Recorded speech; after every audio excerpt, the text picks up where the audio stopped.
Welcome to Loving the Imperfect. My name is Brianne Trzynski. How to cultivate creativity and newness. It often happens that an old rough hedge occurs somewhere in the garden, a hedge which presents a problem. Too heavy a job to grub out, too expensive to replace, and giving no pleasure to the eye, being composed of a thorny, rubbishy mixture, usefully dense but unaesthetic. It is possible to add some interest and color by planting climbers to ramble along and over this sort of inherited relic. These climbers will have to be tough. They will have a great deal of competition to put up with. And that is Vita Sackville-West from her book, A Joy of Gardening. It was published in 1958. If you're new, consider subscribing or following me on Substack. All of these posts are written out on Substack, and I also post pictures. You can see my actual plants that I'm talking about. It's also all published on WordPress, so thank you for being here. Honeysuckle. Its name alone suggests something fairy tale-like. Vita mentions honeysuckle climbers on 3 separate occasions in her book, A Joy of Gardening.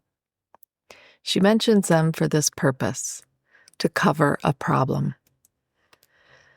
I was intrigued by the idea of climbers when I first got into gardening because there were parts of our old deck that I wanted to cover for more privacy.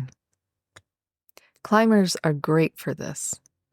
Though honeysuckle won't bind itself to a building, the little trendles find a way to the sky by curling themselves around a stable structure. My honeysuckle took very well to my planting it in full sun years ago, and I gave it a sturdy support of our little pergola entranceway at our back door.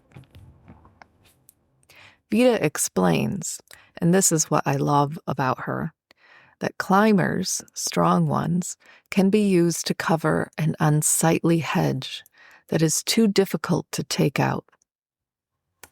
Honeysuckle, or a fall flowering clematis maybe, would do very well in this situation.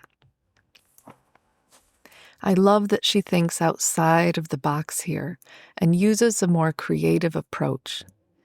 Instead of killing an entire hedge of very old established bushes, let a flowering climber ramble through and create something new by allowing both plants to coexist on the same stretch.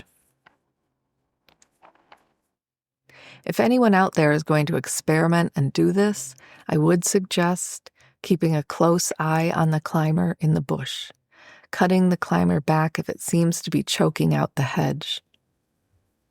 But I think that Vita's purpose might have been just that, to let the old hedge die after many seasons with only its roots and brittle bones to keep the climber in the sky. I see God in nature. Being in the garden or in the woods is my way of reminding myself where I came from. The garden can be a metaphor for many things. In these articles and episodes, if you're listening on the podcast, I use the garden to create meaning for our lives as humans. So I am including now an intentional contemplative prompt. If you're a writer or you want to just think about this for the rest of the week, here is your question. How do we or our communities represent the old established bush? What are the secret yearnings of our souls, or our soul, that would promote creativity and newness in a community or in ourselves? So since college, I have been a nonfiction writer/journalist. I was the local history journalist here in Metro Detroit for an online media source called Metro Mode. Then I dared to write a novel, and not really in that order either. I kind of wrote the novel and then was a journalist. But I remember a woman told me after she read my novel and then she read some of my nonfiction work that she thought I was a better nonfiction writer. Luckily, by this point, I had already established myself within myself as a novelist. I had already had a short fiction story published, and some poetry too. Otherwise, what she said could have destroyed my growth as a writer. I would have kept doing the same thing year after year, never imagining I could introduce something new to my repertoire. Last summer, I wanted to try something different. I decided I would spend my free time learning more about poetry. I joined a writing community called Versed, that included a very active poetry workshop. I subscribed to The New Yorker and read the latest poems and short stories coming off the press. I listened to the New Yorker Poetry and Poetry Unbound podcasts religiously, and I visited my local library to rent every poetry book I could, because I felt there was something in me, something yearning to escape and be seen, something needing to be said. I saw a contest asking for poems from women about women. It was asking contestants to submit 15 poems by November. So this gave me something to work toward, which is a huge motivator for me as a writer because I can work with deadlines. I worked all summer learning about poetry, and I submitted one poem of my chapbook to the poetry workshop of Versed every week until the submission date.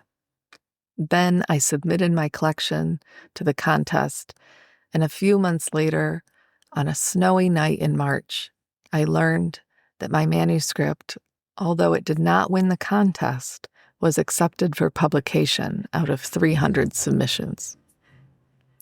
Since, I have found new life in poetry.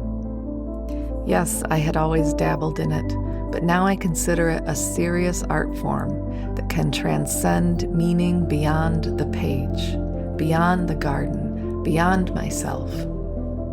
I believe this is what Vita was doing with that hedge. Just because we are established to be something doesn't mean we shouldn't try to reach beyond that definition. Like the woman who told me I was a better nonfiction writer.